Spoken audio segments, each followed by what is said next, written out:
Ngayon ngang araw mga kailog ay magkakaroon kami ng kaunting salo-salo kasama ang ating mga kaibigan. Samahan nyo kami magsaya, mabusog at magkaroon ng mga kaunting kaalaman. Ngayong araw kailog ay malaki ang tubig, masarap maligo, kaya kami ay nagkayayaan. Ayun nga mga kailog, bago tayo magsimula ay meron sana akong ibabahagi sa inyong kaunting kaalaman. Dahil meron nag-comment sa atin na isang masugid na followers kung paano daw ba malalaman kung anong oras lalaki o liliit ang tubig. Ganito yan mga kailog. Kung matatandaan nyo mga kailog dun sa isa nating vlog na ang pamagat ay alimango hunting, ay nabanggit ko na ibabahagi ko sa inyo kung paano ko nalalaman kung anong oras lalaki o liliit ang tubig.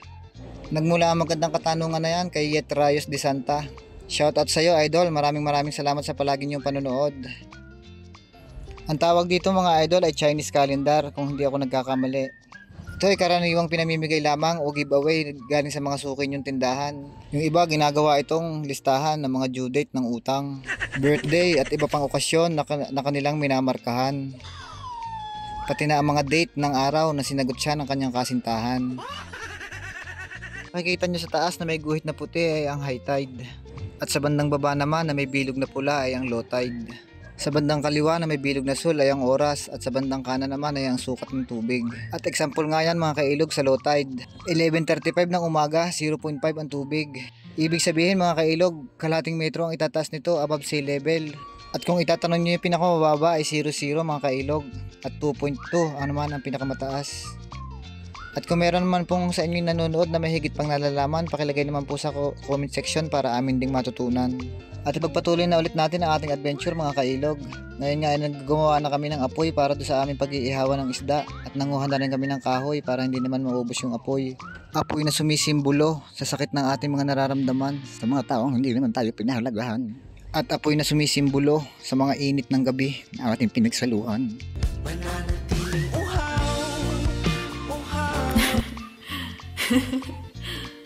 Kung saan naman tayo napupunta mga kailog, kayo kasi lagi nyo sa akin pinapaalala.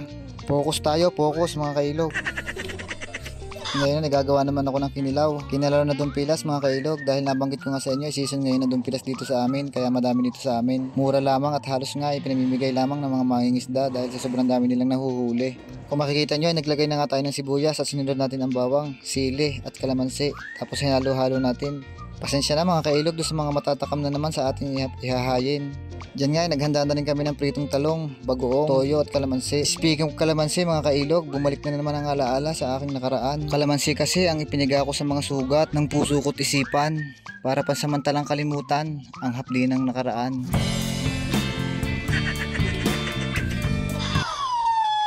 Balik ulit tayo mga kailog.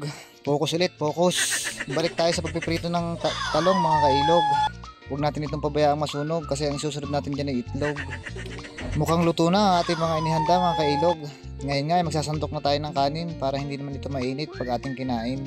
Atin na itong palalamigin at para hindi na rin tayo mapaso sa kanilang mga pangako. At isunod na natin ang talong kasama ang pinigaan ng kalamansi na bagoong. At isunod na rin natin ang kamatis na nakakapagpakinis ng kutis. Ebega naman ang aking kutis na may hindi na kuminis. At isunod na rin natin ang okra na sobrang kunat pag magulang na. At inihaw na dumpilas o tamban para mabusog na ang aming mga kumakalam na tiyan. Simula na ang tsibugan at kami ay inyong samahan. At habang sinasabayan nyo kami ng pagkain mga kailog ay tayo muna ay magkikwentuhan. Alam nyo ba mga kailog ay tuwang-tuwa talaga ako habang binabasa ko ang inyong mga mensahe. At dahil nga doon ay nakakaisip ako ng mga bagong content para sa mga susunod nating video. Sa mga mensahe nyo kasi binabase ang aking mga dapat pang gawin o baguhin sa panggagawa ng content. At napakalaki ng maitulong nun mga kailog para mas pagandahin pa natin ang ating mga ginagawang video. Kung hindi nyo naitanong mga kailog, ang panggagawa ng ganitong video ay naglalaan talaga ng mahabang oras, araw at minsan ay umaabot ng 1 linggo bago matapos. Dahil nga hindi naman tayo full time vlogger at nakakagawa lang tayo ng mga ganitong content pag umuwi ako galing sa trabaho mga kailog. Kaya hanggang ngayon ay nagpapasalamat pa rin ako sa inyo dahil sa mga gandang komento na inilalagay nyo. Asahan nyo na patuloy pa rin ang pagtuklas ko ng mga bagong kaalaman at mga paraan na ibabahagi ko sa inyo sa mga ginagawa kong video. Nawa ay napapasaya ko at meron din kayong natutunan kahit papaano. Maraming salamat ulit, naiiyak na naman ako. At sa pagpapatuloy ng ating kwento mga kailog, napakarami naming nakitang isda sa baybay gilid ng ilog na ito. Ang tawag sa isdang yan ay siliw. At yun namang nasa ilalim na malalaki na nakikita nyo na parang tilapia ay kataba. Nakakatuwa lang silang pangmasdan mga kailog dahil sumisimbolo sila na napakayaman pa ng lugar namin pagdating sa mga ganitong nilalang. Nawa ay may pagpatuloy pa natin ang ating adhikain na pangalagaan ng ating kalikasan mga kailog. At dahil nga kailog nakaabot ka na naman sa bandang huli ng video na ito, hihingi sana uli ako ng isang magandang mensahe. At isang share para mapanood rin naman ng iba. At malaman na rin nila kung ano talagang ipinupunto ng mga video natin. Maraming salamat uli mga kailog. Have a nice day. And God bless you all.